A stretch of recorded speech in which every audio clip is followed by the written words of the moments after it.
Okay, so next topic हमारे पास आ जाता है पल्मोनरी इन्फेक्शन। और पल्मोनरी इन्फेक्शन में जो सबसे ज़्यादा इंपॉर्टेंट है यार, बहुत ज़्यादा डेथ के लिए रिस्पॉन्सिबल है, वो है नमूनिया। ठीक है, नमूनिया को बहुत शॉर्टली मैं आप लोगों के साथ यहाँ पे डिस्कस करूँगी। अब अगर हम नमूनिया के बारे में बात करें आपको थोड़ा बहुत आइडिया होगा कि नमूनिया होता क्या है। तो बेटे, जो लंग्स का पेरेन्काइमा है जब वो इन्फ्लेम्ड हो जाता है, ठीक है, उसका रीज़न कुछ भी हो सकता है। लंग के पेरेन्काइमा के अंदर इन्फेक्शन हुआ, ठीक है, इन्फेक्शियस एजेंट कोई भी हो सकता है, लेकिन सबसे ज़्यादा कॉमन बैक्टीरिया ही होता है। सो इन्फेक्शन हुआ और लंग का पेरेन्काइमा जो है वो इन्फ्लेम्ड हुआ, ठीक है। इन्फ्लेमेशन के बाद वहाँ पे हमारे पास बहुत ज़्यादा पस इम्यूनिटी की इम्यून रिएक्शन की वजह से और एक्जिडुएट जो है वो एक्यूमुलेट हो गया है, तो हम कहते हैं कि नमूनिया है। इसके मैं एक्सरे कोशिश करूंगी आपको दिखाऊं, उसके अंदर जो है वो आपको कंसोलिडेशन नजर आती है, तो आप समझ जाते हो कि पेशेंट जो है वो नमूनिया से सफर कर रहा है। ठीक है, सो नमूनिया के अंदर लंग्स का जो पेरेन्काइमा है वो इन्फ्लेम्ड हुआ होता है, वहां पे पस और एक्जिडुएट की एक्यूमुलेशन हुई होती है due to some infectious agent. अब ये जो इन्फेक्शियस एजेंट है ये आपके पास बैक्टीरिया भी हो सकता है ज्यादा मोस्ट कॉमनली, ठीक है, उसके अलावा फंजाई भी हो सकता है और वायरसेस भी हो सकते हैं। सबसे इंपॉर्टेंट बैक्टीरिया होता है। बैक्टीरिया में भी हम कहते हैं दो तरह की टाइप्स होती हैं, या तो हमारे पास टिपिकल बैक्टीरियाज होते हैं या फिर एटिपिकल होते हैं, ठीक है। अब टिपिकल और ए टिपिकल इन्फेक्शन के अंदर क्या फ़र्क है, ये थोड़ी इंपॉर्टेंट बात है, सो आपको आनी चाहिए। अब टिपिकल और ए टिपिकल जो है इनके अंदर एक तो डिपेंडिंग अपॉन माइक्रो ऑर्गेनिज्म जो है वो भी काफ़ी ज़्यादा डिफरेंस है। आपने वैसे मैं इसकी डिटेल में नहीं जाऊंगी, माइक्रो के अंदर आप इसकी डिटेल पढ़ोगे। बहरहाल आपने लिखना है कि टिपिकल की इटियोलॉजी में हम लिखते हैं कि टिपिकल हो सकता है स्ट्रेप्टोकोकस नमूने की वजह से, ठीक है। उसके अलावा हम कहते हैं क्लेब्सिला नमूने की वजह से ये हो सकता है। देन हम कहते हैं हीमोफिलस की वजह से या मोरेक्सेला की वजह से, ठीक है, हीमोफिलस या मोरेक्सेला।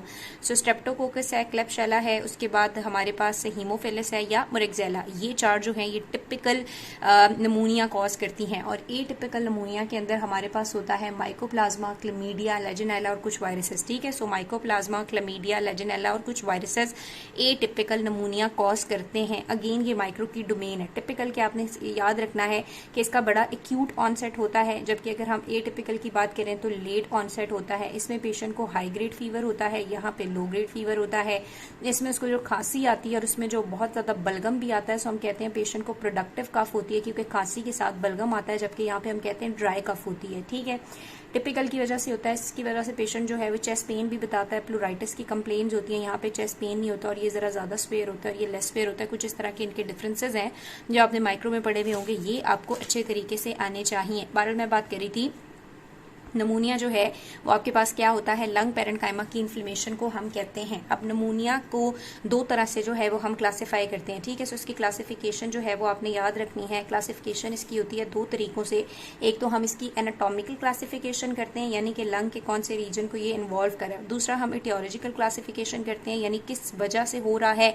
और इटियोलॉजी में अगेन हमारे पास bacterial typical, bacterial atypical, viral, fungal pneumonia जो है वो आ जाएगा, जो भी मैं आपको बताऊंगी, ठीक है। सो एनाटॉमिकली हम कहते हैं कि तीन तरह का हो सकता है। एनाटॉमिकली हम लोग कह सकते हैं लोकलाइज नमूनिया होता है। अब नाम से पता चल रहा है लोकलाइज का मतलब ये है कि पैची इन्वॉल्वमेंट हो सकती है लंग के किसी स्पेसिफिक लोअर लोब की, अपर लोब की, मिडल लोब की, किसी भी स्पेसिफिक एरिया की पैची इन्वॉल्वमेंट हो सकती है, एक स्पेसिफिक एरिया की लोकलाइज होगा। दूसरे नंबर पे हमारे पास आ जाता है लोबार नमूनिया, जो कि बहुत ही ज्यादा कॉमन है बच्चों के अंदर भी। इसमें आपकी जो लंग्स होती है आपको पता है उसके अंदर तीन लोब्स होते हैं ना, राइट के अंदर पता नहीं तीन और लेफ्ट के अंदर दो, तो इसमें आपके पास एक पूरी लोब इन्वॉल्व होती है, इधर मिडल हो सकती है, अपर हो सकती है या लोअर हो सकती है, ठीक है। एंड देन हमारे पास आ जाता है थर्ड वाला ब्रोंको नमूनिया। ब्रोंको नमूनिया के अंदर ब्रोंक्यूल्स की इन्वॉल्वमेंट होती है, ठीक है। सो ये तीन तरह की एनाटॉमिकल क्लासिफिकेशन है नमूनिया की। उसके बाद बेटे हमारे पास आ जाती है aetiological classification. Aetiological classification again वही बात आ गई कि हम कहते हैं कि हमारे पास टिपिकल नमूनिया हो सकता है। और टिपिकल नमूनिया किसकी वजह से होता है, मैंने ऑलरेडी आपको बताया, स्ट्रेप्टोकोकस नमूने की वजह से, क्लेब्सिला की वजह से, या फिर हम कह सकते हैं हीमोफिलस या मोरेक्सेला की वजह से। दूसरे नंबर पे हम कहते हैं कि हमारे पास होता है ए टिपिकल। ए टिपिकल की मैंने आपको बात बता दी कि ये हो सकता है माइकोप्लाज्मा की वजह से, क्लमीडिया की वजह से, लेजिनेला या वायरसेस की वजह से। थर्ड वाला हम लोग कहते हैं कम्युनिटी एक्वायर्ड नमूनिया। कम्युनिटी एक्वायर्ड नमूनिया का क्या मतलब है, यानी एक स्पेसिफिक रीजन है और उसके अंदर जो है वो सबको हो रहा है।